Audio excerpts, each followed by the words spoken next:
Assalamualaikum.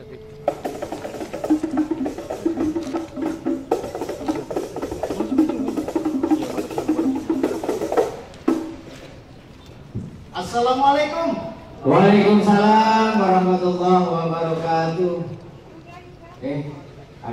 Dari Kuitang ke Pademangan, dari Sunter ke Pasar Keramat, saya datang bawa rombongan ngantri Pak Gubernur Bank Indonesia sebagai tamu terhormat. Dari Sunter ke Pasar Keramat, jangan lupa mampir di Pelabuhan Sunda Kelapa. Rombongan abang emang datang dengan terhormat, tapi ada keperluan apa? Kalau saya datang ke Sunda Kelapa, Bang, pasti pulangnya saya bawa ikan peda. Kalau abang tanya datang saya mau ngapain? Yang jelas saya mau nyaksiin seremonial Regda. Regda? Nah iya, Bang. Bang, Regda itu rapat koordinasi ekonomi dan keuangan daerah. Iya. Nanti biasanya abang berarti ngurusin masalah ekonomi dan keuangan. Iya, kan? Ini abang ada urusan apa? Ada program apa datang ke sini? Ya abang belum tahu, Bang. Bank Indonesia itu punya program, Bang, dedikasi untuk negeri. Justru karena itu saat ini peduli tentang budaya Betawi. Oke. Matang ditusuk di bawah gerobak, terhalang di batu. Rombongan abang belum boleh masuk. Harus nungguin saya punya palang pintu. Oh begitu. Kasih. Bang, di Solo gaduh, di sini gaduh, tungtungnya kayak cermek. Kalau tahu abang mau gaduh, kita tonton aja rame-rame. Baik. Maju. Mantap maju dah. Terus. Awas. Biasa action. Oh begitu. Betawi banyak action. Ayo, awas. Awas. Jangan pikirin. Lagi. Awas.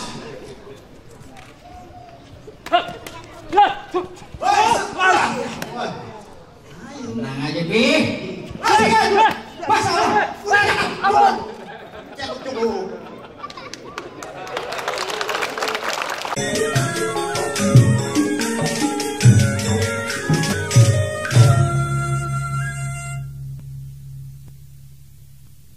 Abang nonen cangcingnya babe, sebelum lanjut nonton video ini, jangan lupa like, share, klik lonceng notifikasi, komen, dan subscribe channel Lembaga Kebudayaan Betawi. Kebudayaan itu kan hasil olah pikir manusia.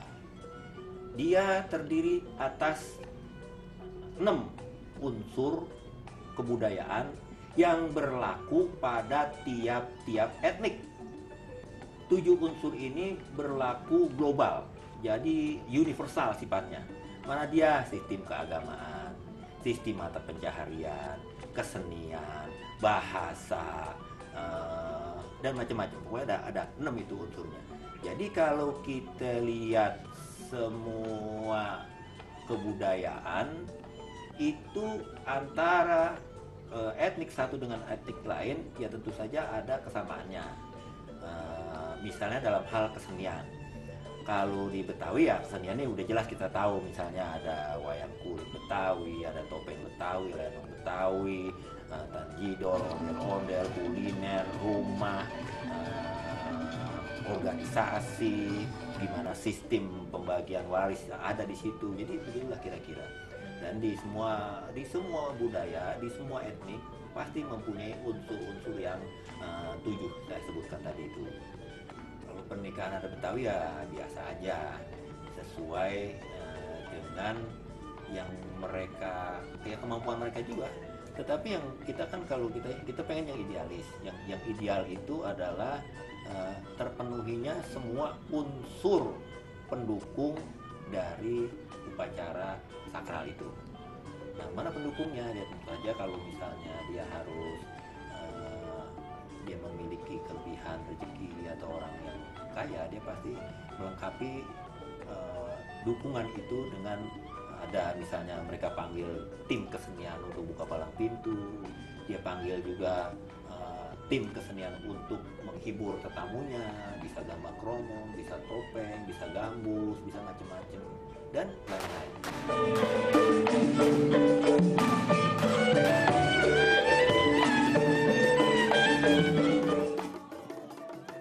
Dulu setiap rumah tradisional Betawi itu pintu itu tidak memakai kunci biasa, tetapi memang dibikin palang. Nah, berdasarkan itu maka dikenallah dalam tradisi masyarakat Betawi palang pintu, karena orang yang ingin berumah tangga itu pertama-tama memang harus diharuskan mempunyai mempunyai kemampuan untuk membuka palang pintu dari pihak calon pengantin perempuan. Jadi palang itu memang benar-benar palang terbuat dari kayu, dan pintu adalah ada palang yang menghalangi pintu untuk dibuka. Jadi palang pintu.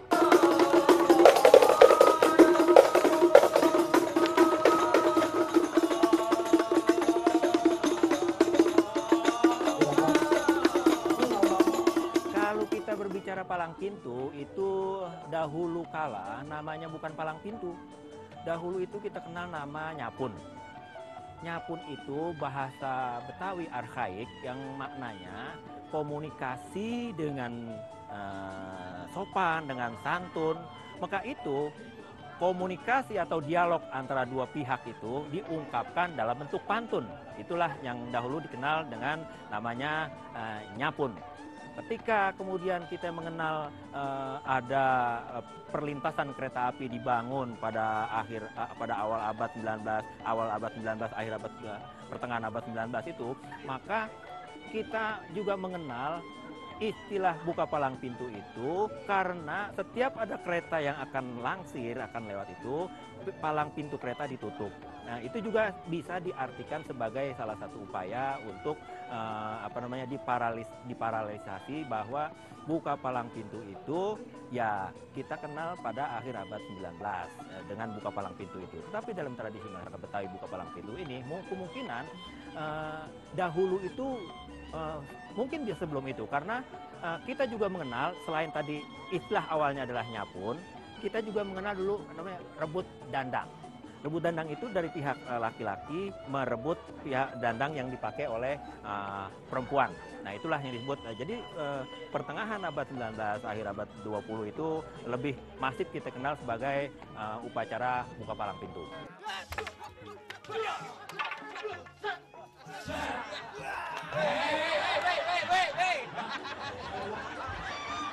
Saya bikin palang pintu itu perkumpulan grup dari mulai tahun 90 kita mulai kumpulkan teman-teman, kita bikin latihan karena palang pintu itu kesenian yang berbagai macam gabungan kesenian ya. Ada seni musiknya yaitu rebana, ada seni prosanya, puisinya yaitu pantun ya, ada seni bela dirinya olahraga yaitu silat. Jadi macam-macam seni itu kita bikin, kita berkumpul, kita latihan tahun 90-an.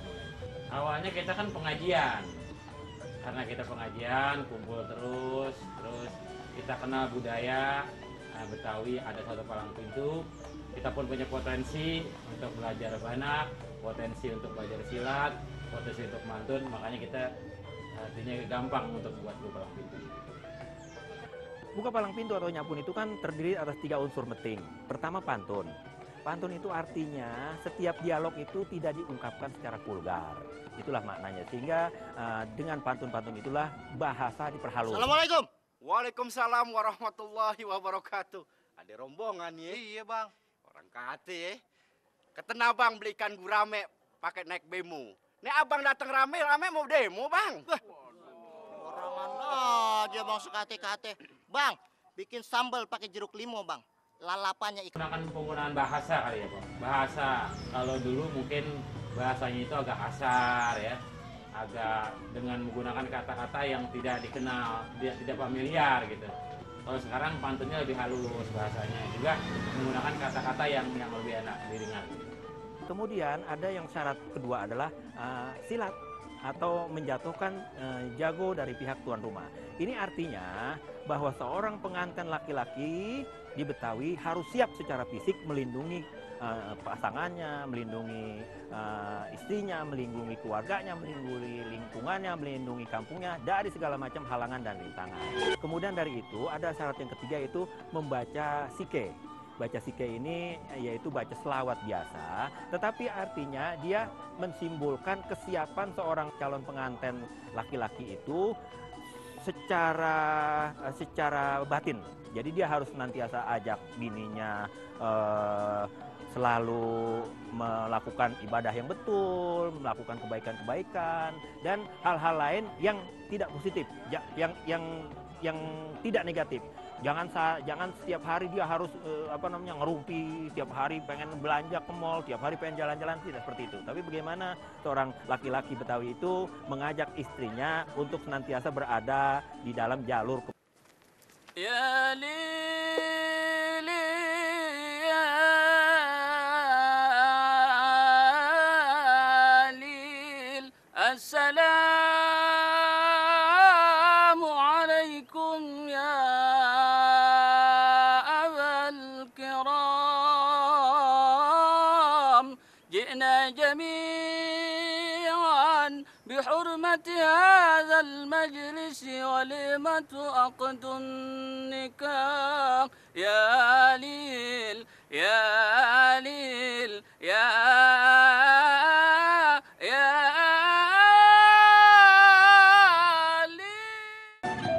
Misalnya khusus yang khusus nggak ada, cuma barangkali kita menyiapkan propertinya aja beda-beda ya. Karena palang pintu itu barangkali kita menyiapkan yang disebut dengan kembang kelape. Kembang kelape itu juga barangkali sesuai dengan nuansa pengantennya mintanya biru, kita buatkan kembang kelape biru. Kembang kelape itu artinya kembang atau yang dibuat dari kertas yang dibawa di depan pengantin. Apa sih maksudnya kelape? Yaitu kelape kan menandakan bahwa pohon yang tanaman yang serbaguna, manfaat apa ya, semua dari mulai daunnya sampai akarnya manfaat. Filosofinya agar nanti pengantin ini setelah dia menikah itu bisa manfaat bagi dirinya, manfaat bagi keluarganya, manfaat bagi masyarakatnya dan seterusnya.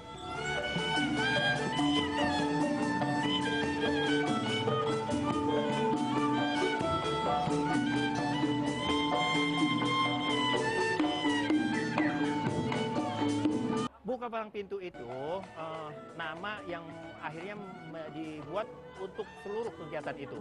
Dia sebenarnya dahulu juga itu disebut juga ngarak pengantin, karena calon pengantin itu diarak dengan rebana ketimpring.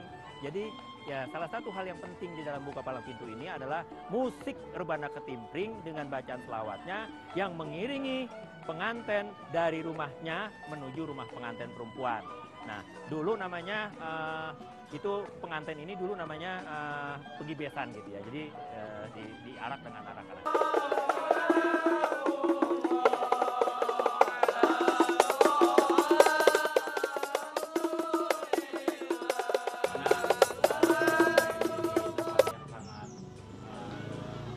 Sakral atau pejabat biasanya kita menghargai tanpa kita melukai, kita ganti dengan lukai. Kita pertama memang mereka itu kita buatkan kelompok-kelompok gitu ya. Ada yang kelompok latihan rebana, ada yang kelompok latihan silat, ada yang kelompok latihan ngaji gitu kan, biar mereka nanti bisa tertarik. Juga barangkali dengan adanya kita tampil bukan hanya di rumah, tampil kita di istana, tampil kita di gedung, mereka juga anak-anak tuh yang bergenerasi muda itu putuslah cinta ya sayang, putuslah cinta ya nona. Kegiatan yang kita cintai, kegiatan yang kita sukai, terus orang juga menghargai gitu kan, juga perlu. Kalau dukanya karena kita ini pimpinan, artinya kita harus bisa memanage grup biar nanti dia utuh, awet, nggak bosen gitu kan. Itu memanagenya, disiplinnya, bagaimana disiplinnya, kerapihannya itu aja. Itu perlu benar-benar keperhatian yang khusus lah ya.